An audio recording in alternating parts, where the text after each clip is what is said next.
नमस्कार किसान भाइयों, आप सभी का स्वागत है एक बार फिर से कृषि एनजीडी भाई में। किसान भाइयों, नरमा कपास को लेकर के चलिए कि नरमा कपास में फलों की तैयारी हो चुकी है। नरमा कपास फल लेने को तैयार है, लेकिन तो बहुत सारे किसानों का कहना था कि नरमा कपास में गुलाबी सुंडी देखने को मिल रही है। दोस्तों, इसका इलाज क्या है? इसके इलाज के लिए हमें क्या करना चाहिए? अपने नरमा कपास के पौधों पर कौन सा दवा छिड़काव करना चाहिए? कौन सा फर्टिलाइजर डालना चाहिए? नरमा की कपास में अधिकतर आपको देखने को आपको गुलाबी सुंडी देखने को मिलती हैं जब उनका फल तैयार हो जाता है नरमा कपास का। दोस्तों, नरमा कपास के जो पौधे होते हैं उनमें गुलाबी सुंडी देखने को मिलती हैं। आखिर तो गुलाबी सुंडी आती क्यों है? आखिर एक कीटनाशक इसकी कौन सी दवा प्राप्त होने वाली है? गुलाबी सुंडी को हटाने के लिए हमें क्या करना चाहिए? तो किसान भाइयों का बहुत सारा सवाल था इस बारे में। तो गुलाबी सुंडी एक ऐसा रोग है दोस्तों, जो कि सारे पौधों में लग जाता है जब फल हमारे आ जाते हैं। गुलाबी सुंडी दोस्तों आखिरकार नष्ट क्यों नहीं होता है पौधों से?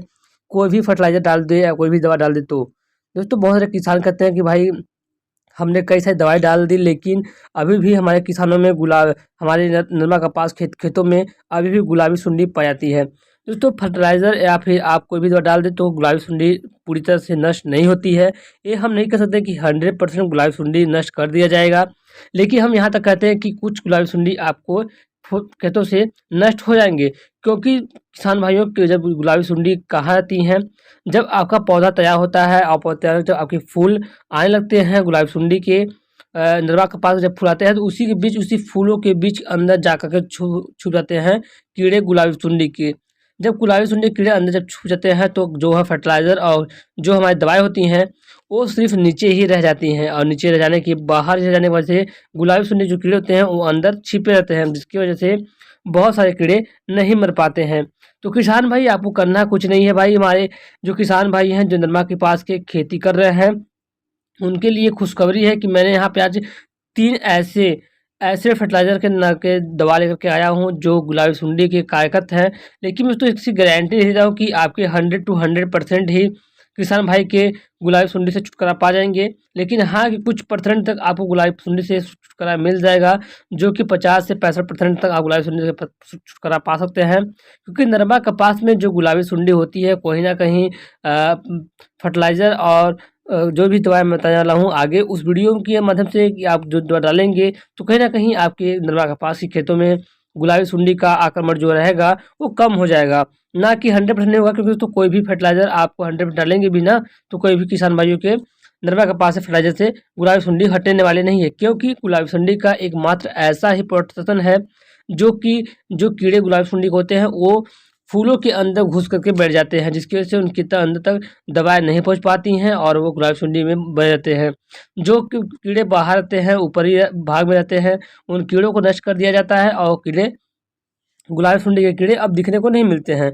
गुलाबी सुंडी जो दोस्तों एक ऐसा चीज़ है जो कि हम किसान भाई का बहुत नुकसान करता है। चलिए हम गुलाबी सुंडी में कौन-कौन सी दवा डालना चाहिए, कौन-कौन सी दवा नहीं डालना चाहिए, इसके बारे में हम विस्तार से जान लेते हैं और आगे जानते हैं कि आखिर कौन सी दवाएँ हैं और इसे कैसे डालना चाहिए। किसान भाइयों, यहाँ पे स्मेटैक्टिन बेंजोएट है, क्राइप्टोमेथ्रिन है, डेल्टामेथ्रिन है, लांबा साइलोलोथ्रिन है और साइक्लोप्रोफेरिफोस है, जो कि ये दवाइयाँ जो होती हैं। और यहाँ पे आता है आपका डेल्टीगेट का है, स्पेक्ट्रोम है 1107 का, जिसमें कि 180 ml प्रति एकड़ के हिसाब से आपको छिड़काव करना पड़ता है किसान भाई। अगर आप इसका डेलगेट का अगर आप इसके दवा का स्प्रे करते हैं 150 118 80 ml का प्रति एकड़ हिसाब से, तो कहीं ना कहीं आप किसान भाइयों आप में गुलाबी सुंडी कुछ ना कुछ एकड़ तक आपको गायब हो जाएंगी। वैसे तो आता है डेल्टा डेल डोल डेनिडोल का है दोस्तों, फेनोप्रोटेन, और जो कि 10% एसी के साथ आता है, 300 से 400 ml प्रति एकड़ का हिसाब से आता है किसान भाई। तो आप इसका भी अगर छिड़काव करते हैं तो कहीं ना कहीं आपके खेतों में गुलाबी सुंडी देखने को नहीं मिलेंगी। कुछ परसेंट तक, 100% नहीं कि कुछ परसेंट तक आपकी गुलाबी सुंडी खत्म हो जाएंगी, जो कि बहुत ही लाभदायक है। डेंटिटोल का है, उसे तो हमारे साथ आता है अपोलो का एम्पिलगो है, जो कि क्लोरेटिन नेप्लोर है, और लैम्प डेसी साइक्लोथिन है, जो कि 5% जेड सी के साथ आता है। दोस्तों ये था 3 दवाएं हैं। इन दवाओं को अगर डालते हैं आप अपने नरमा कपास के खेतों में तो कहीं ना कहीं आपकी दवाएं आपको खेतों पे बहुत सारा डिफेक्ट जो भी गुलाबी सुंडी है, उन गुलाबी सुंडियों को हटाता है।